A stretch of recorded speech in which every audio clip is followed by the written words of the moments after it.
Welcome, and thank you for tuning in to the Sunday services at Center for Spiritual Living, Denver. We are a loving and prospering community in the heart of Denver and online. We now conduct hybrid services at the historic Grant Avenue Community Center and Sacred Place, located at 216 South Grant Street, Denver, Colorado.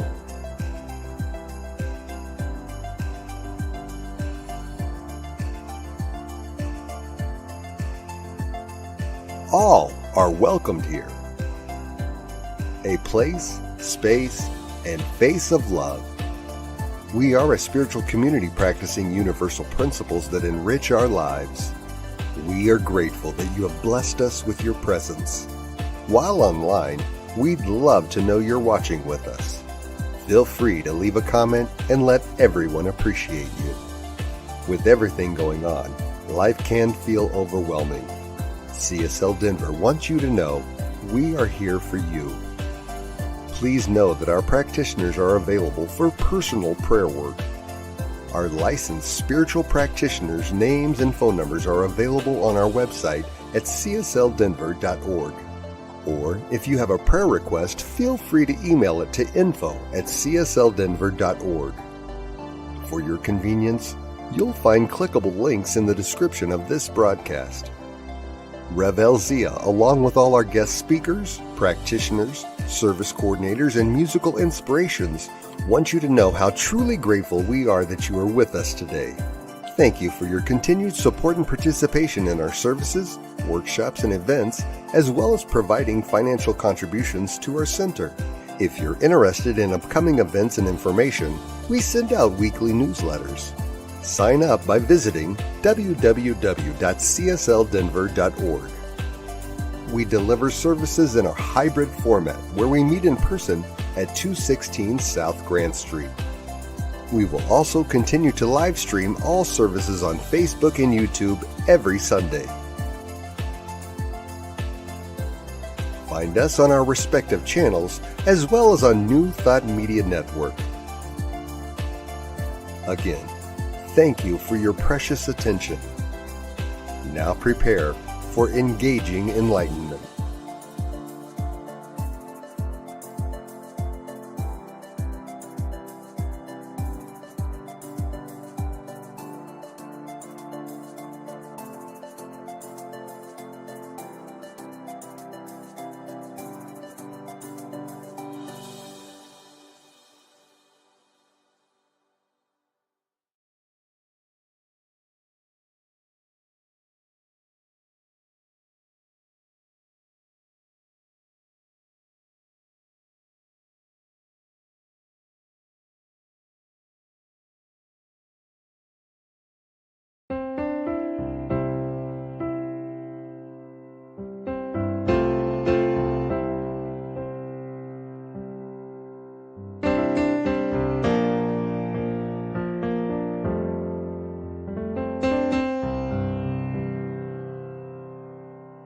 There is a garden where dreams come true, a beautiful garden where God's grace blooms. There is a garden where everything grows, a beautiful garden where love is sown. And in this place of light and love, you can have anything that you're dreaming of. There is a garden where dreams come true, a beautiful garden. That garden is you.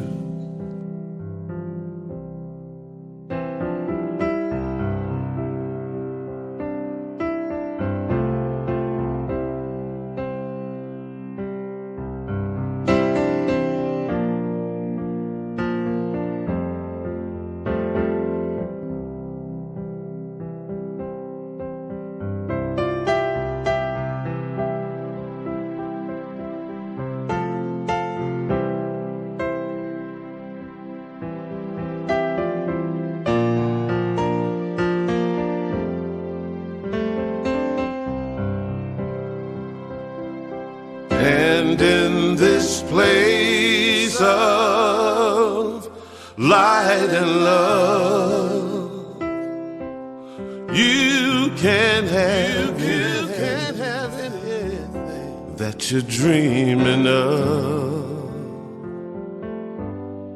There is a garden where dreams come true, a beautiful garden. That garden is you. Such a beautiful garden. That garden is you.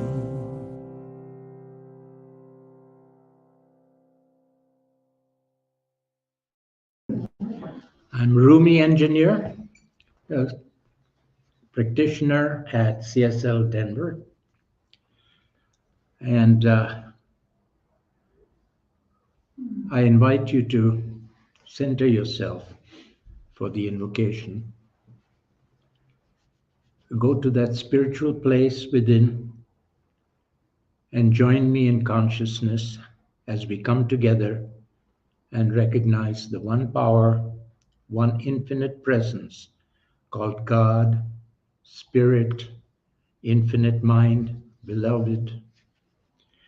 We recognize its presence everywhere in everyone, and we know that we are one with the Spirit ourselves.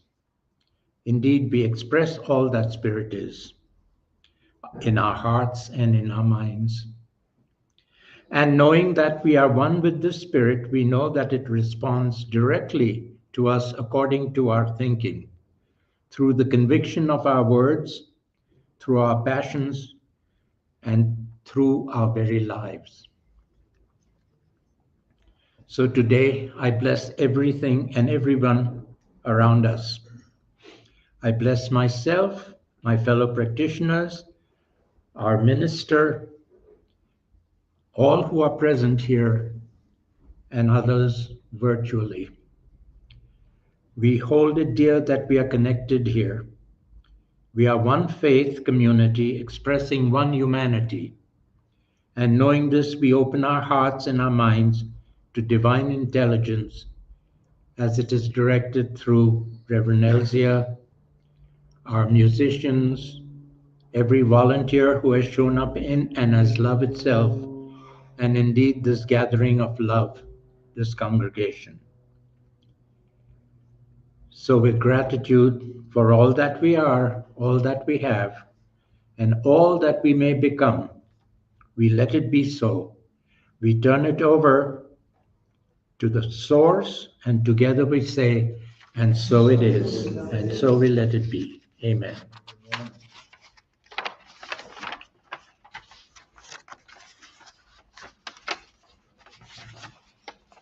And our reading today, if I can get to it, it's from our Science of Mind magazine for this month, but it goes with the saying of my namesake,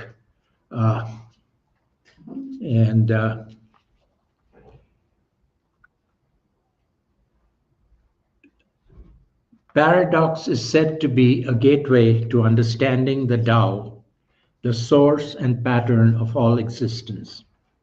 It is likewise a doorway to embodying the science of mind, grounding us in truth, and even as the human pendulum swings wildly between competing moralities and apparent opposites. Lao Tzu reminds us, when people see some things as beautiful, other things become ugly. When people see some things as good, other things become bad. Paradox confounds the mind because it cannot be boxed into right or wrong, fixed or broken. To say we understand paradox is in itself paradoxical. It defies definition, offering only layers that deepen as we loosen our grip on certainty. This loosening is not indifference. It is the first pause before reaction, the space where identification with fixer, rescuer, or judge can soften. Often it feels as though this identity is dying, but it isn't. What is dying is our belief that reality depends on our control. The ultimate paradox may be this: from the vantage point of ego identification, little can truly be done. But from the still center of awareness, free of attachment and agenda, everything is already whole. Taoism teaches one does nothing and nothing is left undone. Right action arises effortlessly from presence, not force. This does not mean that we sit idly by in the face of suffering. It means we must enter the human field of chaos as presence itself, seeing perfection where the mind sees only fracture. In doing so, we love as the Absolute loves, quietly recalibrating every space we enter with wholeness. And Ernest Holmes says, we must remember we are not dealing with a field about which we can say, I do or do not like to believe thus and so. It is not a question of likes and dislikes. It is only a question of what is so and what is not so. And so it is. And now for some music. Hello, CSL Denver. Susan Clark with you to provide the music for your service. The song I'm going to do was written by J.D. Martin and Jan Garrett, and they are from Colorado, so kind of up in your neck of the woods. This is called One Heart.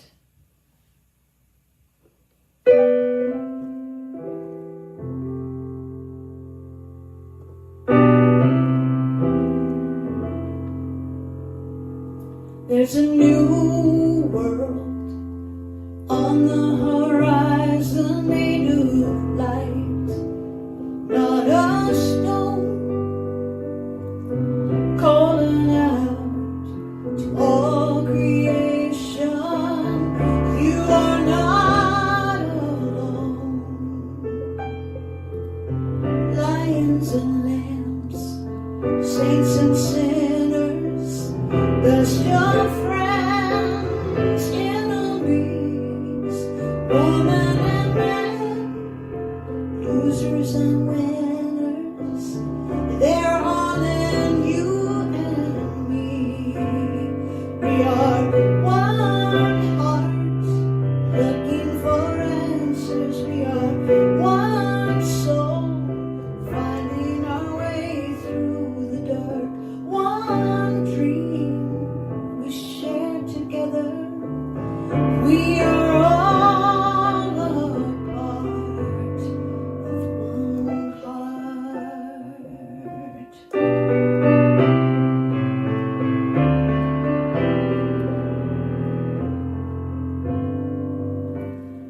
Out in the cold, there are faces hidden by the wind and rain. Hold out your hand, someone will take it and bring you home again.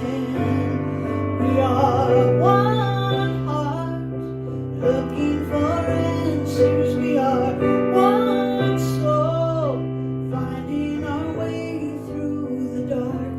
One dream we share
Good morning, everyone. Let's just start with the invocation. If you feel comfortable, and it's easy to close your eyes and take a deep breath.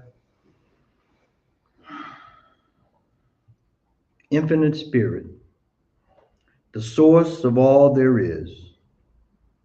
In this sacred moment, we open our hearts, our minds, and our very souls to the power and intelligence of all there is. We affirm that each heart gathered here today is receptive and ready to hear the voice of the divine calling us higher to a deeper truth of who and what we are. May this time remind us that we are the living expression of the one life. It speaks through us, as us, and is all around us. And so we open our heart to wisdom and to clarity and to a new possibility. We send forth blessings to each person that hears this message, knowing that this time is sacred, this moment is holy, and that these words are transformational nourishment for the soul. And so it is. Amen. And so, good morning and welcome to CSL Denver, a place, a space, and a face of love.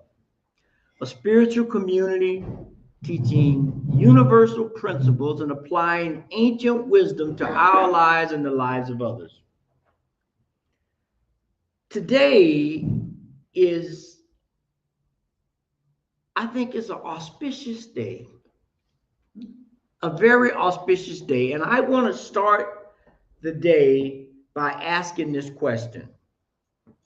What if I told you that everything you experience, your successes, your failures, your ups, your downs, your happiness, is fundamentally governed by something that you rarely look at? Something that you rarely look at. That's your beliefs. Most of us just take it for granted. We don't examine them. We don't look at it.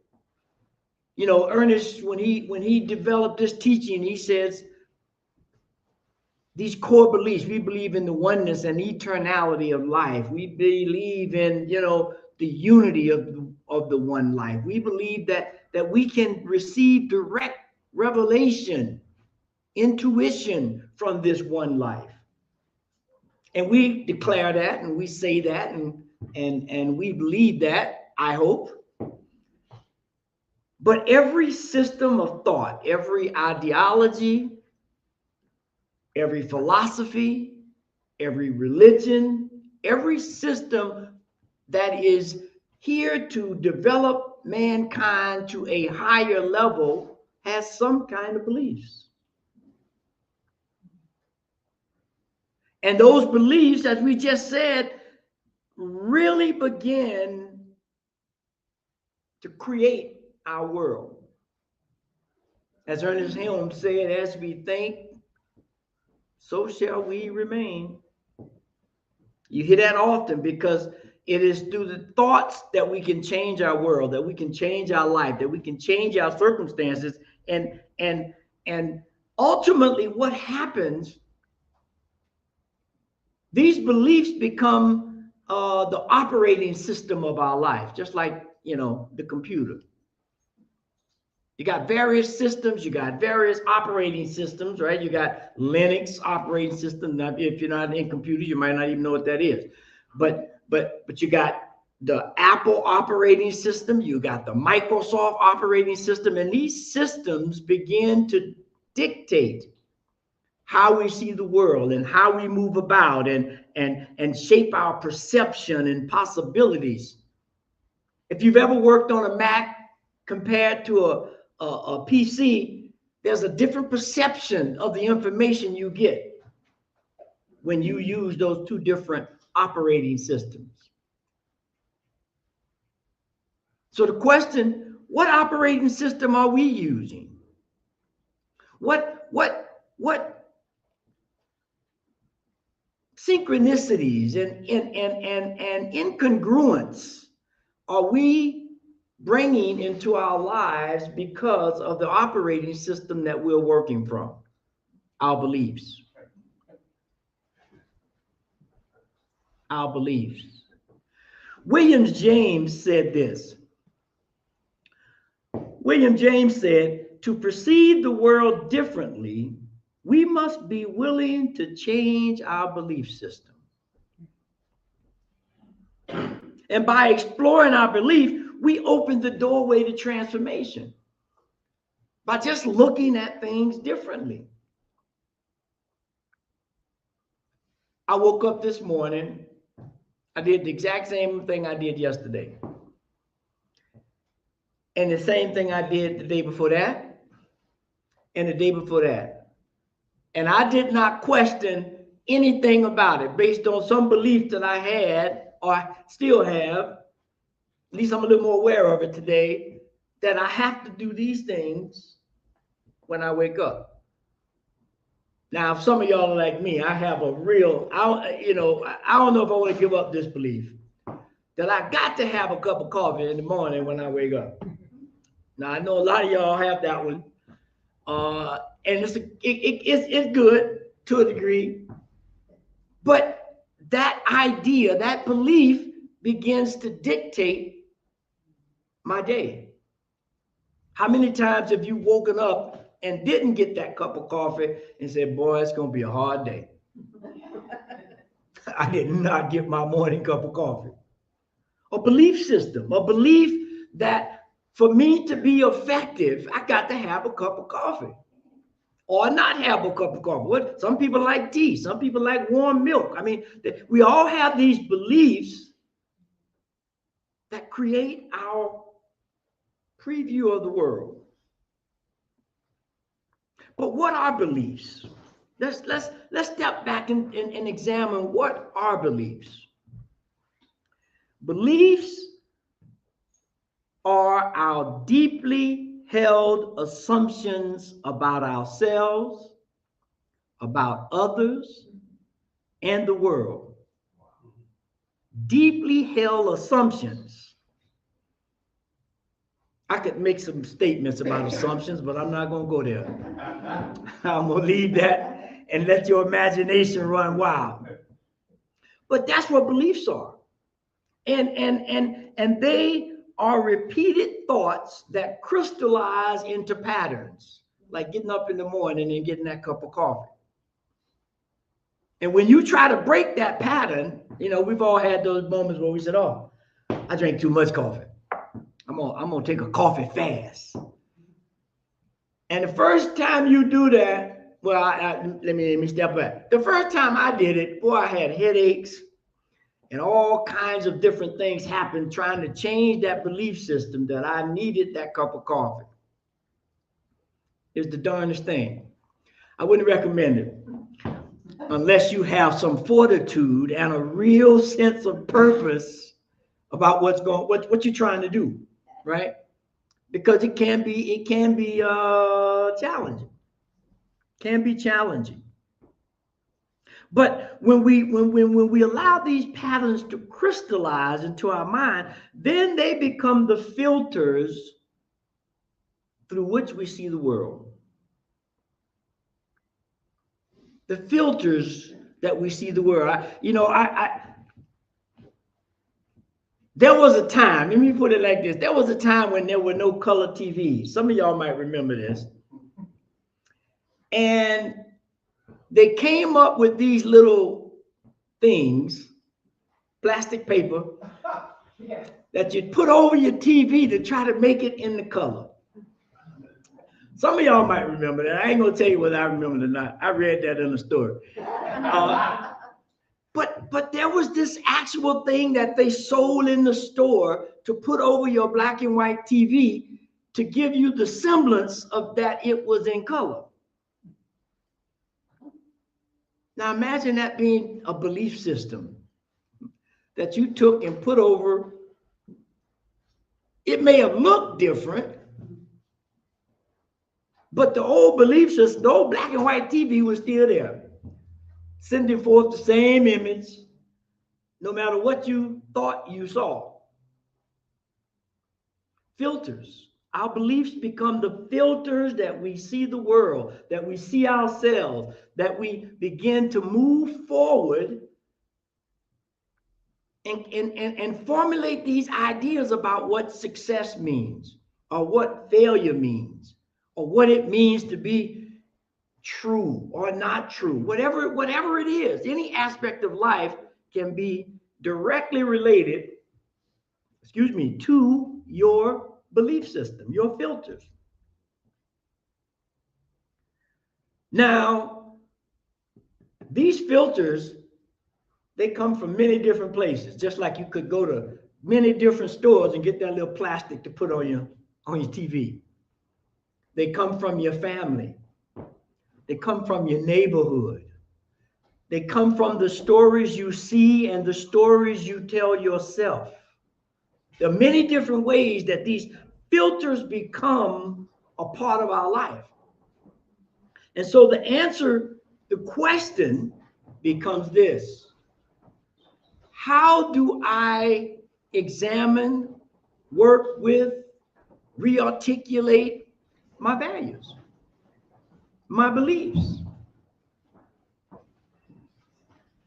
Anasi Nunn says this. She says it real succinctly. We do not see things as they are. We see things as we are. We see things as we are. You've heard me say time and time again, two people could be standing in the exact same location. I mean, just touching each other. And the rain is pouring down. One person takes a sigh of relief. The other one takes an exclamation of just pure unhappiness. The exact same rain, relatively in the exact same place. But the question becomes, what are your beliefs about that rain, or about any situation for that matter? Because once we can begin to examine that, we can change it. We can change it. Thus, the mind sees only what the mind is prepared to comprehend. The mind sees only what we are prepared to comprehend. Robert Bertram said this: an old belief is like an old shoe. We so value its comfort that we fail to notice the hole in the shoe. Just think about that. An old belief is like an old shoe. We so value the comfort of the shoe that we fail to notice the hole in it. How many of y'all have beliefs that got gigantic holes in it? But we feel so comfortable that we just keep on keeping on. Just keep on keeping on. And then the ironic part of it is, when we get ourselves in a situation where I step into a puddle of water with this old shoe and my sock get wet, now I'm like, how did that happen? What I got good shoes on, but we're not aware of the hole because it's comfortable. It's comfortable to stay in that space where we don't have to grow, we don't have to question, we don't have to be challenged. But that's what life is about. Every aspect of life is a challenging, not in a negative way, to grow, to move, to expand. If we had all stayed in the embryo stage that we first were conceived in, none of us would be here. Let's be clear about that. It was only through the challenge of going from one stage of life to another that allowed us to be here today. Through the grace and blessings of the holy mind of God. Holy mind, seeing the whole process from embryo to where you are right now, not in segmented parts, but a wholeness. And if our belief system is holy, not holy as in HOLY, we have a problem. We limit ourselves. We limit others. We judge others. We move in a way of life that is not conducive to what life is. And that is, as Ernest said, the continuation of a divine mind forever. Forever. Now, I can't comprehend what forever is. I'm going to be honest. But I know it's not this. I know it goes beyond this. And if we believe that, then if we put our belief systems in alignment with that, then we have infinite possibilities to work from. These holes are like invisible blind spots in our life. And sometimes some of y'all might remember this, that, you know, you used to get a box of cereal and you get little prizes in the cereal. And there, you know, Dad, I want that box right there. No, I ain't getting you that box, boy. That's a waste of money. But eventually I'd convince him and I'd get the little prize. They had the little secret glasses in one of them. And if you put them on and you put some lemon juice, and it had all kind of ways to do it, you could see some secret messages, invisible messages as they were. Well, that's what we need today. We need to go buy some cereal and get them invisible glasses and see what the invisible holes and beliefs we have that run our lives. Because my life is okay. I'm grateful for that, but could it be better? Yes, it could. Could I do something to make it better? Yes, I can. And that's why today we're looking at this whole thing about exploring your beliefs. Why am I not in a position that I thought I would be, or I wanted to be, or I thought I was doing the right things to get there? Why? These beliefs can either power us or limit us. Power us or limit us. Let me tell you a story. Some of you may have heard this story. There was a reporter, and he reported on events, fairs and circuses and these kinds of things to the community to get people engaged. And so one day he went to a circus, big circus came to town, and he was just mesmerized by these gigantic elephants. Now, if you've ever seen an elephant, a full-grown elephant, even a baby, but definitely a full-grown elephant, when you see them, you have all kinds of thoughts of power and presence and all these things that are represented by the stability and strength of an elephant. And so the guy was looking around and he was, you know, taking all the sightseeings to write his story. And he noticed that they had 4 or 5 elephants in a row. They're all tied up with a little rope to their foot. And he's sitting there thinking to himself, why are they just standing? Because there was no enclosure. There was just a little rope tied to the foot. And he's thinking, that elephant could knock down 2 or 3 houses if they started running. Why are they stuck standing there with that one little rope tied around their foot? So he goes and finds the ringmaster and says, you know, what's the magic of keeping these elephants in place with that little rope? And he said, oh, yeah. Well, when that elephant is a baby, we tie that rope around his foot to keep him in place. And at that point, he's not strong enough to break that rope. And he tries and he tries. And sooner or later, he has a belief system that if that rope is around his foot, he can't move. He can't break it. And that's our story. Our story is that we have been tied up with some little ropes of belief that happened way back when, and we've not developed the courage, the insight, the intuition to break them.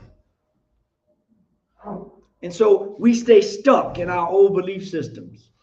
We stay stuck in these ideas and ways of being that do not serve us. They no longer serve us.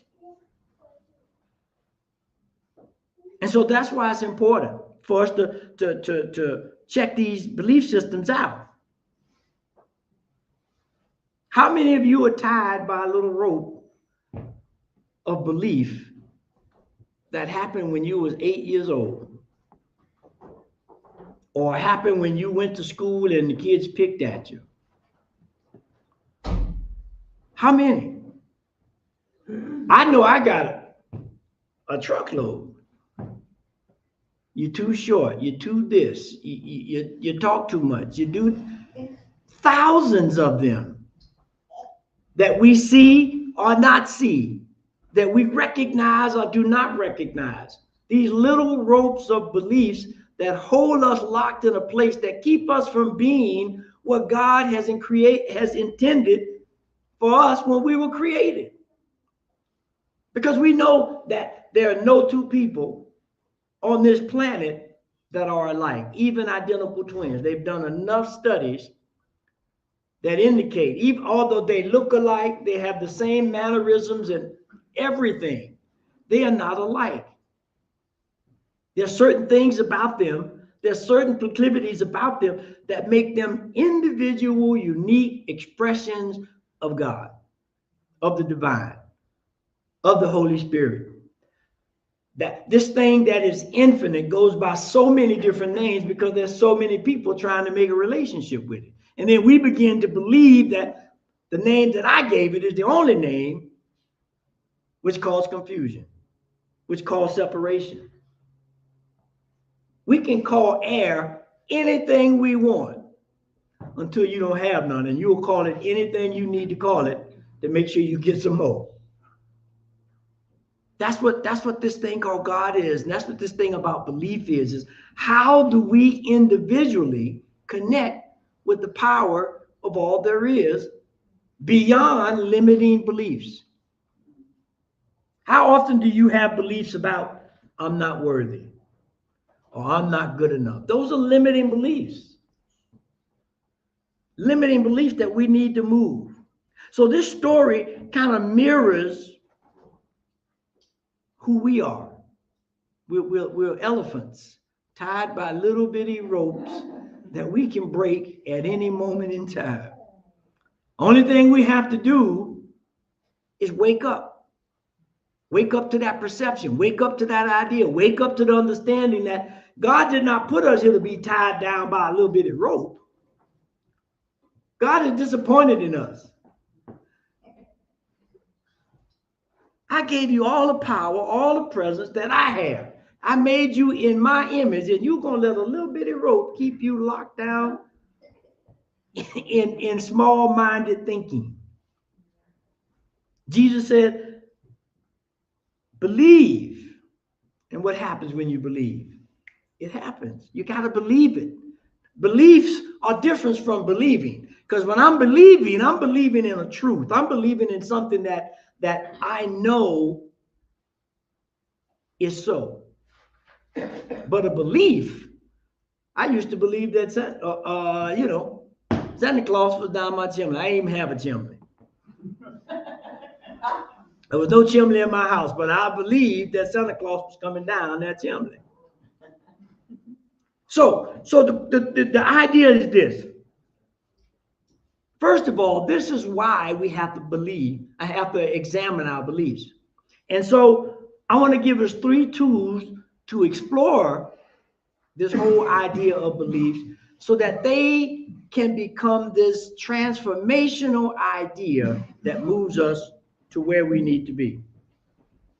Now, the first thing is something that you, in various different ways, you'll hear me say. The first thing is investigation. Where did my beliefs come from? We have to investigate life. We have to investigate who and what we are, where we come from. Like there's a new show on TV called Watson. It's a medical program, and I forget the actor's name. The actor's name, Morris Chestnut, plays a doctor, and he was Sherlock Holmes's right-hand man. And so he looks at the field of medicine as an investigation. When they have these strange cases of illnesses or disease, he comes in with the mind of an investigator, but the skills of a doctor. So he's coming in looking to see, was this something that inherited? Was it something that was taught? Was it something that we just walked into? The same thing with our lives. We have to examine, where did our belief systems come from? Where did they come from? And then we have to be like Watson. I can fix that. I'm a doctor with many skills. I understand the genome and the DNA, and I can fix this. But the first thing I have to do is I have to understand what I'm dealing with. I have to ask the question. I have to investigate my belief system. I got to understand that. And once we have got this idea of what we're dealing with, if you've ever watched any of their shows, they have a whiteboard. And there's like 4 other doctors, understudies that work with them. And they start writing possibilities on the board. Right? And then what do? They attack them. Is that? No, well, no, can't be that one. They cross that one out. And they keep investigating and looking at the symptoms until they get to something that is in the vicinity, and then they go deep. Understanding that some of my ideas may be faulty. The first idea, I thought they had ABC, but it turned out to be something else. Once that happens, we are free. Why? Because we are not limited by what we can see. They got 4 other doctors in the room. You got other aspects of yourself, your intuition, your feelings, your emotions, all part of you that give you different information about your belief. You ever had a belief about something and your whole body just froze up? Because you just knew every ounce of your being that this ain't right. Nobody had to say anything. When you said it or you saw it or you thought it, your body said, oh, wait a minute. I don't think that's a good idea. But just like that rope, we couldn't break through. We said, oh, but yeah, everybody believes that or whatever. So the first thing we have to do is investigate why we believe what we believe. And where did that belief come from? The second thing, another idea that we always talk about, observation. Investigation and observation go hand in hand. They go hand in hand. It's like the chicken or the egg.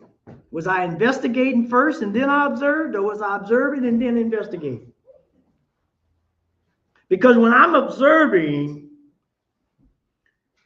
I get a chance to realize that these ideas create something. If I believe a certain way, I begin to create an environment or a behavior or an attitude that's aligned with those beliefs. If you don't believe it, observe yourself.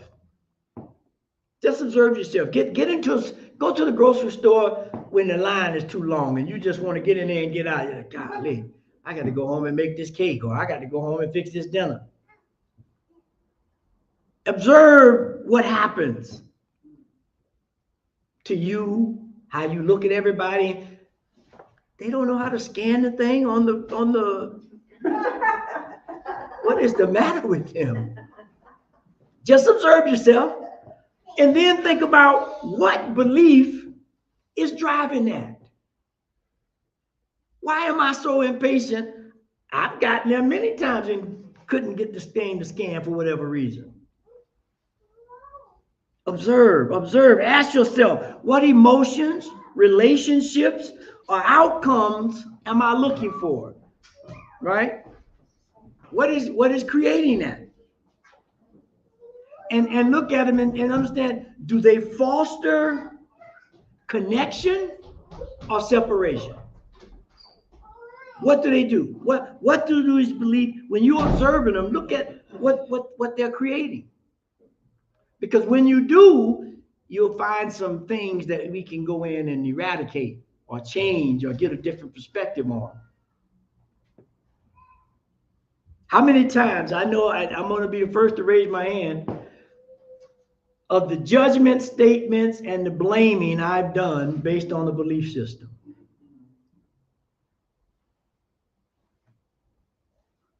How many times? Now, it's time to change them. It's time to be more aware. It's time to investigate why I feel that way. Oh, I feel that way because my dad feel that way. You all know the story about the oven and the turkey or the ham. It's come in many different ways and cut in half. That's a belief system that came down. And when the young lady goes to ask her grandma, I said, well, we cut the thing in half because we didn't have a pan big enough to put the turkey in. Now, I got a belief that I got to cut the turkey or the chicken or the ham to put it in when I can just get a bigger pan and put the thing in now.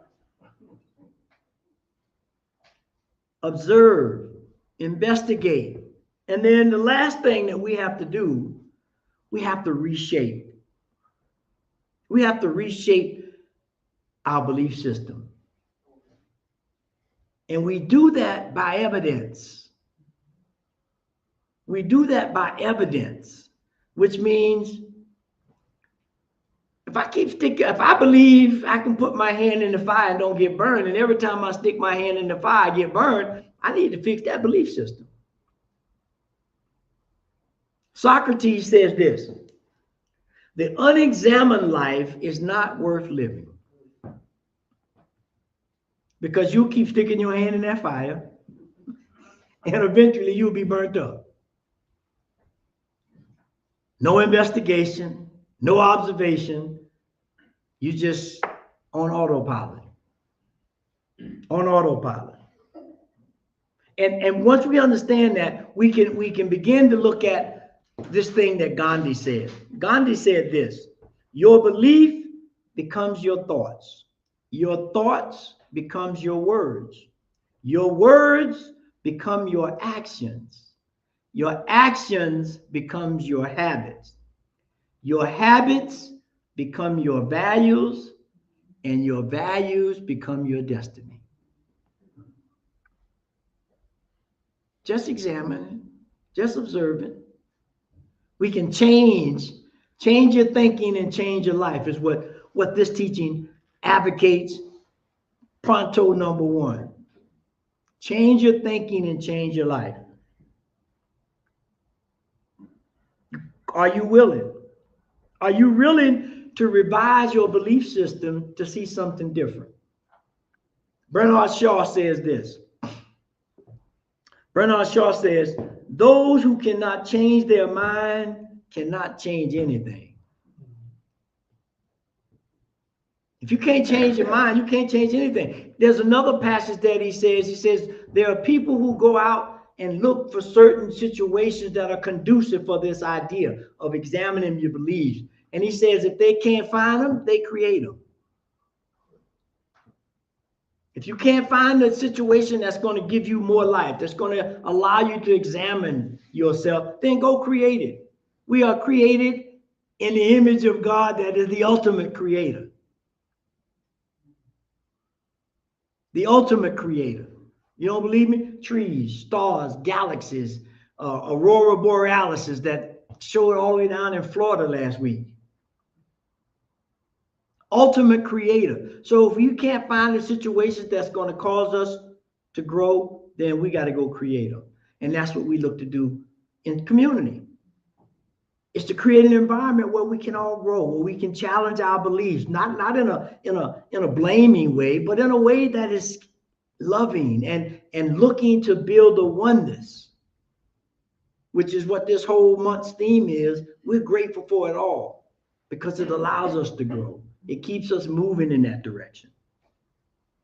And so as we close, we think about this idea of what love is, what grace is, what God is, and they're all based on beliefs. So let us go forth and examine our beliefs and be like Watson, that investigative doctor looking to heal our very soul. And so as we just take this moment to go within, we allow ourselves to know that we are the ones that we have been waiting for. Nobody can change our beliefs but us. And so we'll rely on that connection to the one life to guide us, to hold us, to mold us, and to move us in the direction of our highest calling. So we give thanks for this moment and this idea. And we leave it to the law that is always working. And so we release it, we let it go, and we know that it is so. And so it is. Amen.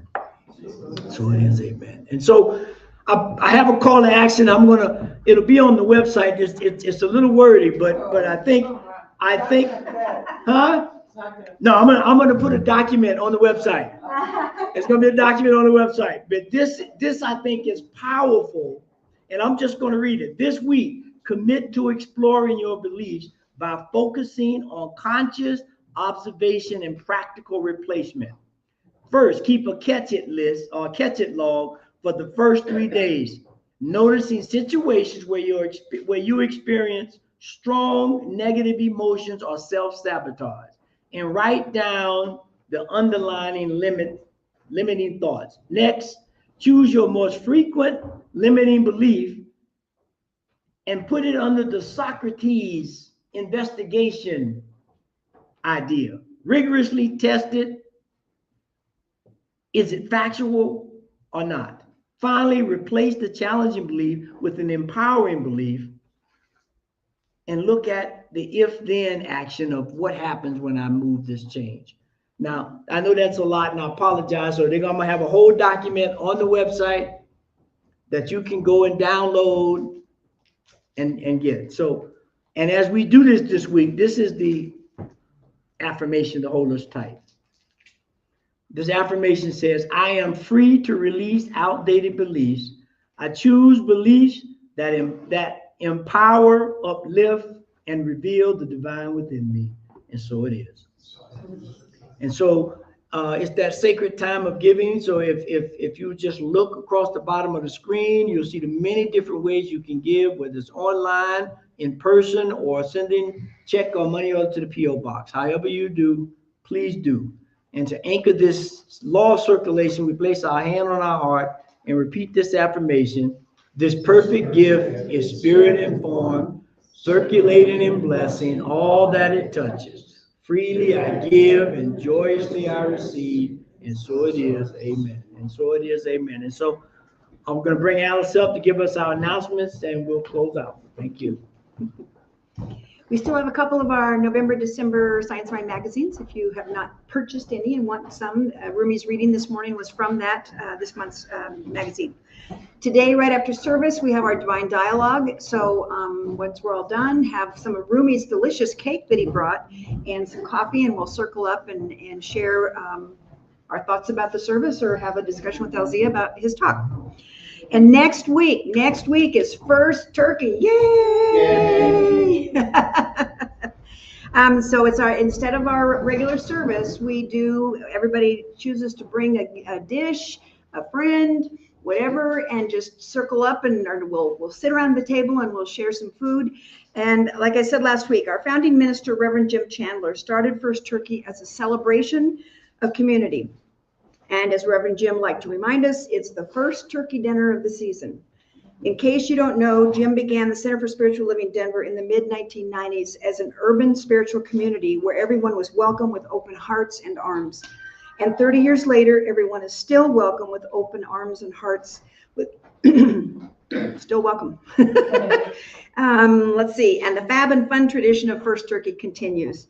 You won't want to miss it. So like I said, bring yourself, bring a friend, bring a dish to share, and we'll just have a wonderful time and think about all of the things in our lives that we are grateful for. Curiosity Corner, we have our bargain basement. I brought some new books today for the regular table, so please take a look and see if there's anything that is insisting to go home with you. We are so blessed to have New Thought Media Network and Diego as our Sunday service producer. He's just so awesome. We really love Diego. And we invite you to go to www.ntmedia.org and check out what they have. They have over 40 hours of weekly broadcast programs. So let's close out with Karen Drucker, and we are just so blessed with everybody who chooses to support CSL Denver in time, treasure, and talent. So we love you, and hey, I'm so grateful.